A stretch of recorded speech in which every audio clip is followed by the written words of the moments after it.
ജീവനെ കൊതിയുണ്ടെങ്കിൽ നീ ആരാന്നുള്ള സത്യം തുറന്നു പറഞ്ഞോ? എന്നെ കൊല്ലാൻ മാത്രം ധൈര്യം നിനക്കുണ്ട്. എന്നാൽ ഞാനതൊന്ന് കാണട്ടെ.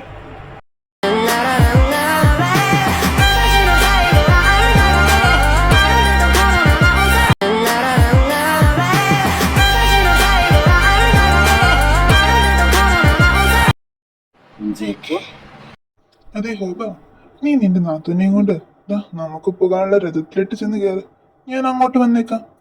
ഞാൻ എന്റെ അമ്മായച്ചനോട് യാത്രയൊക്കെ പറഞ്ഞ് അങ്ങോട്ട് എത്തിയേക്കാം. നീ ഇവിടെയും കൊണ്ട് അങ്ങ് പോ. ശരി ജഗേ, ഞാൻ ഇവിടെയും കൊണ്ട് പോകാം. അമ്മ അമ്മ മോളെ. ഇങ്ങനെയാണോ മോളൊക്കെ പറഞ്ഞേക്കുന്നത്? സങ്കടപ്പെട്ട് വിഷമിച്ച് മോളെ എന്റെ കൂടെ അല്ലേ പറഞ്ഞേ? സന്തോഷത്തോടെ മോള് പോട്ടെ. പിടിച്ചു നിർത്താതെ മാറി നിക്ക്. നീ ഇവിടെ എന്ത് കൊണ്ടുകൊണ്ട് നിൽക്കുവാ? കൊണ്ടുപോകുക ഇവിടുന്ന് വേഗം. ശരി ജഗേ, ബാ നമുക്ക് ഇവിടുന്ന് വേഗം പോകാം. പാർക്കുമായി ചേർന്ന് എന്നെ അങ്ങ് തീർക്കാന്ന് വെച്ചോ? ഈ രാജ്യത്തിന്റെ കിങ്ങായി മാറി എല്ലാം നിൽക്കാനാ? എന്താണേലും എന്റെ അമ്മായിച്ചന് ഒട്ടും വിഷമിക്കണ്ട കേട്ടോ. ഇതെല്ലാം ഇനി ഞാൻ നല്ല രീതിക്ക് നോക്കിക്കോളാം. ഈ ജിയോൺ ആൻഡ് കിമ്മിന്റെ കിങ് ആയിട്ട് ഞാനും അതിന്റെ ക്യൂനായിട്ട് നിന്റെ മോളും കാണും. അപ്പൊ എന്താണ് കിങ്ങും ക്യൂനൊക്കെ ആയിട്ട് നിൽക്കുന്ന വഴക്കുണ്ടോന്നൊക്കെ അതേ അറിയിക്കാം. നീ തിരക്കൊന്നും പിടിക്കണ്ട. എല്ലാം അറിയിച്ച് നിന്റെ അടുത്ത് ഞാൻ എത്രയും പെട്ടെന്ന് എത്തും. നീ എന്താണേലും നീ കഷ്ടപ്പെട്ട് രാജ്യം നോക്കണ്ടല്ലോ.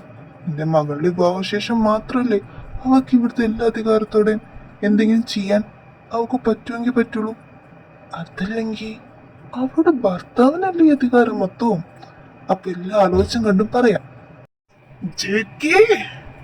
കടന്ന് തൊള്ള കളിക്കണ്ട. ഞങ്ങള് വരട്ടെ എന്നാ അമ്മായി അച്ഛ. ഇവരൊക്കെ ആരാ? എന്തിവിടെ നടക്കുന്നേ? അമ്മ ഒട്ടും സേഫ് അല്ല. അമ്മ എത്രയും പെട്ടെന്ന് മാറ്റണം. ഇവരുടെ ലക്ഷ്യം ഈ രാജ്യം തന്നെയായിരിക്കും.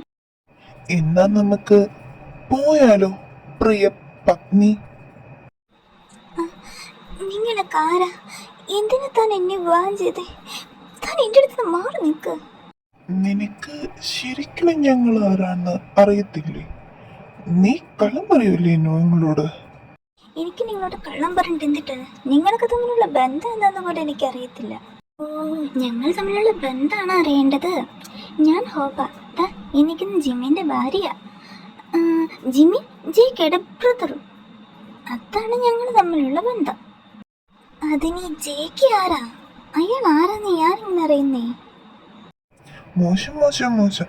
വിവാഹം കഴിഞ്ഞ് മിനിറ്റുകൾക്കകം തന്നെ ഭർത്താവിനെ അറിയില്ലെന്ന് പറഞ്ഞ വളരെയധികം മോശം കേട്ടോ. അപ്പോ അയാളാണോ ജേക്ക്? നീയൊക്കെ ഇങ്ങനെ ഇരുന്നും പറഞ്ഞിട്ടിരുന്ന അപ്പനും ഉപ്പന്മാര് വരെയുള്ള കഥ പറഞ്ഞവൾക്ക് മനസ്സിലാക്കേണ്ടി വരും. അവളോട് ഇങ്ങനെയൊന്നല്ല പറയണ്ടേ. ഞാൻ ജേക്ക്, ജിയോൺ ജുങ്കുക്ക്. ഇപ്പൊ മനസ്സിലായി കാണുമല്ലോ, ജിയോൺ കൺട്രിയുടെ കിങ്. എന്താ ഈ ജിയോൺ കൺട്രി? ഈ ജിയോൺ കൺട്രിക്ക് ഞങ്ങളോട് വലിയ ശത്രുതയുള്ളതല്ലേ? അപ്പൊ ഇവനിനി വിവാഹം കഴിച്ചിരിക്കുന്നത് തീർച്ചയായിട്ടും കിമ്മിന്റെ കിങ്ങായി മാറാനായിരിക്കും. അവൻ അതിന്റെ ഫുൾ അധികാരം ഏറ്റെടുക്കാനായിരിക്കും. പക്ഷെ ഞാൻ അതിനൊരിക്കലും സമ്മതിക്കില്ല. എന്നോട് തന്നെ ചോദിക്കും ഈ അധികാരം ആർക്കൊക്കെ ഉള്ളതെന്ന്. അന്നേരം ഞാൻ പറയും കിമ്മിനെ ഞാൻ തന്നെ ഭരിക്കുമെന്ന്. ഒരു കാരണവശാലും എന്റെ രാജ്യത്ത് ഞാൻ ആർക്കും വിട്ടു കൊടുക്കില്ല. ആരുടെ അടിമയാക്കാൻ ഞാൻ സമ്മതിക്കുകയില്ല.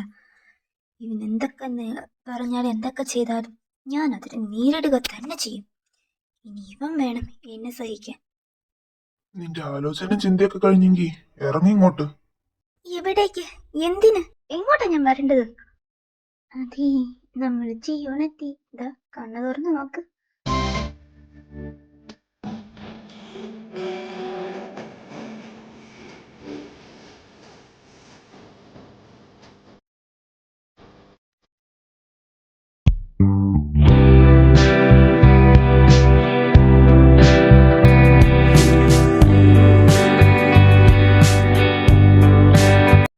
നിന്റെ വിവാഹ വിവരം വേറെ ആരെങ്കിലൊക്കെ പറഞ്ഞിട്ട് വേണോടാ ഞങ്ങൾ അറിയാൻ. Yeah. ഇതിനെക്കുറിച്ച് നമുക്ക് പിന്നെ സംസാരിക്കാം. ഇവിടെ യാത്രയൊക്കെ ചെയ്ത് നല്ല ക്ഷീണം കാണും. ഇവർ പോയി വിശ്രമിക്കട്ടെ. ആ, മോക്ക് ഞാൻ മുറി കാണിച്ചു തരാം. ബാ. ഇതാ മോളുടെ മുറി. മോൾ കുറച്ച് സമയം വിശ്രമിക്ക്. നിന്റെ മാത്രമല്ല കേട്ടോ, ജയിക്കയുടെയും കൂടിയാ. ഇനി ജയിക്കാൻ വന്നു കഴിയുമ്പോ താൻ ആരാ ഈ മുറി കയറായെന്ന് ചോദിക്കരുത്. ഓ ബാ. മോക്ക് ഞങ്ങളെ ആരും മനസ്സിലായി കാണാല്ലേ? എൻ്റെ പേര് ജൂണി എന്നാ. ഞാൻ ജൂണി, ജിയോൻ്റെ ചേട്ടൻ്റെ ഭാര്യ. താഴെ വെച്ച് കണ്ടില്ലേ? പിന്നെ മോക്ക് ഞങ്ങളെയൊക്കെ ഞാൻ പരിചയപ്പെടുത്തി തരാം. പക്ഷേ ഞാൻ കേട്ടിട്ടുള്ളത് ജയ്ക്ക് ഒറ്റ മോനാണെന്നല്ലോ, അവന് സഹോദരങ്ങളൊന്നുമില്ല എന്ന്. അത് മോള് കേട്ടത് ശരിയാ. പക്ഷേ ഞങ്ങളങ്ങനെയല്ല. ജെ.കെയുടെ അച്ഛൻ്റെ സഹോദരൻ്റെ മക്കളാണ് ഞങ്ങളെല്ലാം. സോറി, ഞങ്ങളല്ല, ഞങ്ങളുടെ ഭർത്താക്കന്മാരെല്ലാം. ഹോബയും എൻ്റെ ഹസ്ബൻഡും എല്ലാം തന്നെ അതെ. അങ്ങനെ അവരെല്ലാവരും കൂടി ഒന്നിച്ച് ഇവിടെ താമസിക്കുന്നത്. ഏട്ടത്തി അവിടെ. ആ മോളോ, കയറി വാ. തേൻ എല്ലാവർക്കും ഒന്ന് പരിചയപ്പെടുത്തി കൊടുക്കട്ടെ. ഇത് ജിമിന, ജിമിൻ്റെ പെങ്ങളാ. 3 ചേട്ടന്മാരുടെ ഒരേ ഒരു പെങ്ങള്. അപ്പോൾ നിങ്ങളുടെ എല്ലാവരുടെയും പേരൻസ് എവിടെയാ? ചേച്ചിയുടെ പേരൻസ് ജീവിച്ചിരിക്കുന്നില്ലെന്ന് മാത്രം എനിക്കറിയാം. ബാക്കിയുള്ളവരുടെ പേരൻസിനൊന്നും ഇവിടെ കാണാനില്ലല്ലോ. അവരൊക്കെ എവിടെയാ? ചേച്ചി, ഞാൻ പോവാ. അത് പിന്നെ മോളെ, ചേച്ചിയുടെ പേരൻസിനൊപ്പം തന്നെ ഞങ്ങളുടെ പേരൻസും മരിച്ചു. ഞങ്ങളുടെ മാത്രമല്ല, ജിമിനയുടെ ഹസ്ബൻഡ് സുഖയും അന്ന് കൊല്ലപ്പെട്ടു. ഇപ്പം ഇവിടെ ആകെ ബാക്കിയുള്ളത് സുഖയുടെ അമ്മയാണ്. അത് ഇവിടുത്തെ അച്ഛന്മാരുടെ സഹോദരിയാണ്. പുള്ളിക്കാരി മാത്രമേ ഇപ്പോൾ ജീവനോടെ ഉള്ളൂ. ആ ഒരു കൊല്ലയിൽ എല്ലാവരും നഷ്ടമായി ഞങ്ങൾക്ക്. ആകെ ഞങ്ങൾക്ക് അമ്മ എന്ന് പറയാൻ ഇപ്പോൾ ഉള്ളത് ഞങ്ങളുടെ ഷുഗയുടെ അമ്മയാണ്, ജെനിയമ്മ. അപ്പോൾ ജയ്ക്ക് ആ രാജ്യത്തിനെ മൊത്തത്തിൽ നശിപ്പിച്ചു കാണുമല്ലോ. ഒരു രാജഭരണത്തിന് വേണ്ടി എന്നെ വിവാഹം കഴിക്കാൻ വരാൻ തയ്യാറായ ജയ്ക്ക് സ്വന്തം ഫാമിലിനെ ഇത്രയും നശിപ്പിച്ച അവയെ ജയ്ക്ക് വെറുതെ പോലും വിട്ടിട്ടുണ്ടാകില്ലല്ലോ. അത് പിന്നെ മോള് വിശ്രമിക്കും. ഞങ്ങൾ പോട്ടെ. മോൾക്ക് മാറാനുള്ള വസ്ത്രമൊക്കെ ഞങ്ങൾ കൊടുത്തയക്കാം. മോളും തന്നെ ഇവിടെ ഇരിക്കുക. നിങ്ങൾക്ക് തോന്നുന്നുണ്ടോ നിങ്ങൾ ചെയ്യുന്നത് ശരിയാണെന്ന്? ആ കുട്ടിക്ക് ഇതിനെക്കുറിച്ച് ഒന്നും അറിയില്ലെന്ന് തോന്നുന്നു. പേരൻസിനെ കൊന്നവരോട് പ്രതികാരം വീട്ടിയോ എന്നാണ് അവർ ചോദിച്ച് ആ കുട്ടിയെ ചോദിച്ചത്. അവൾ കരുതിക്കൊണ്ടിരിക്കുന്നത് നീ അവളെ വിവാഹം ചെയ്തത് അവളുടെ രാജ്യം കൈയെടുക്കാൻ വേണ്ടിയും അവളുടെ ആ പദവി ഏറ്റെടുക്കാൻ വേണ്ടിയും മാത്രമായിരിക്കുമെന്നാ. അല്ലാതെ ആ കുട്ടിനൊക്കെ അറിയത്തില്ല നമ്മുടെ പേരൻസിനെ ഉപദ്രവിച്ചതൊക്കെ കിം ആണെന്നുള്ള കാര്യമൊന്നും അതിനറിയില്ലെന്ന് തോന്നുന്നു. ഒരു പാവം കുട്ടിയോട് നമ്മൾ ചെയ്യുന്ന തെറ്റല്ലേ? യാതൊരു ബന്ധവുമില്ലാത്ത ആ കുട്ടിയോട് നമ്മൾ ചെയ്യുന്നത് ശരിയാണോ? ജൂണിച്ചി പറയുന്നത് ശരിയാ. അതിന് യാതൊന്നും അറിയില്ല. ഒന്നും അറിയാതെ പാവം അവനോട് നമ്മൾ ചെയ്യുന്ന തെറ്റല്ലേ? ഇതുപോലെ യാതൊന്നും അറിയാത്തതാ എൻ്റെ ജിമിന മോളും.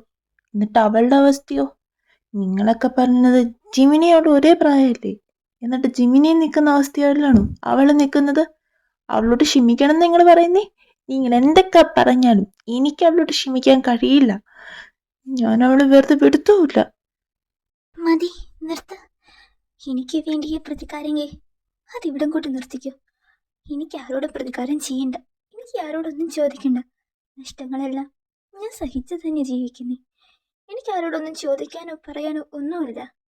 ഇവിടെ കൊണ്ട് ഇതെല്ലാം നിർത്ത് പ്ലീസ്. ഞാനിവിടെ അവളെ വിവാഹം ചെയ്തത് പ്രതികാരം വിട്ടാനോ ഒന്നിനുമല്ല. അവൾ പാർക്കുമായി അവരുടെ വിവാഹം നടന്നു കഴിഞ്ഞാൽ നമ്മുടെ രാജ്യത്തിന് നല്ല രീതിയിൽ അത് ദോഷമാകുമെന്ന് എനിക്ക് അറിയാവുന്നത് കൊണ്ട് തന്നെയാണ് ഞാൻ അവളെ വിവാഹം ചെയ്തത്. പിന്നെ അവളുടെ രാജപദവി ഒന്ന് ഏറ്റെടുക്കാൻ എനിക്ക് ഈ താല്പര്യവുമില്ല. പിന്നെ അയാളിൽ നിന്ന് നമ്മുടെ രാജ്യത്തിന് കിട്ടുന്ന പ്രശ്നങ്ങളെല്ലാം ഞാൻ പറയാതെ തന്നെ നിങ്ങൾക്കറിയാലോ. സ്വന്തം മകൾ ഇവിടെ ഉള്ള ഇത്രയും കാലം അങ്ങനെ നമ്മളെ ഇതുപോലുള്ള ഉപദ്രവം കുറയ്ക്കും. അതുകൊണ്ടാണ് ഞാൻ അവളെ ഇങ്ങോട്ട് കിട്ടിക്കൊണ്ട് വന്നത്. അല്ലാതെ പ്രതികാരം വീട്ടിൽ അവളെ നശിപ്പിക്കാനൊന്നുമല്ല. അത്രയും ദുഷ്ടനൊന്നുമല്ല ഞാൻ.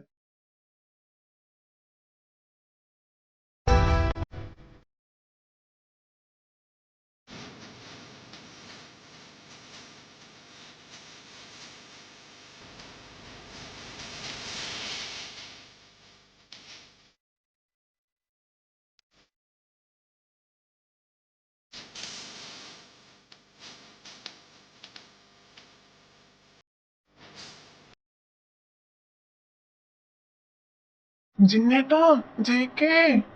ഓ, എന്താണ് രാവിലെ തന്നെ നീ ഒച്ചമ്പകൾ എടുത്തു വരുന്നത്? ജയിക്കേ, ഇന്നലെ ആരോ കിമ്മിനെ ആക്രമിച്ചെന്ന്. അല്ലേലും അയാൾ ചെയ്യുന്ന ദുഷ്ടതയ്ക്ക് അയാൾക്കിത് ആവശ്യം തന്നെയാണ്. ഓ, കിമ്മിനെ ആക്രമിച്ചെന്ന് വെച്ചാൽ കിമ്മിനെയല്ല, കിങ് കൺട്രീനെ ആക്രമിച്ചെന്ന്. അവർക്കാർക്കൊക്കെയോ എന്തൊക്കെയോ പരിക്കുകൾ സംഭവിച്ചു എന്നും അവിടെ അറിഞ്ഞു. അത് മാത്രല്ല, തേയുടെ അമ്മ മിസ്സിംഗ് ആണ്.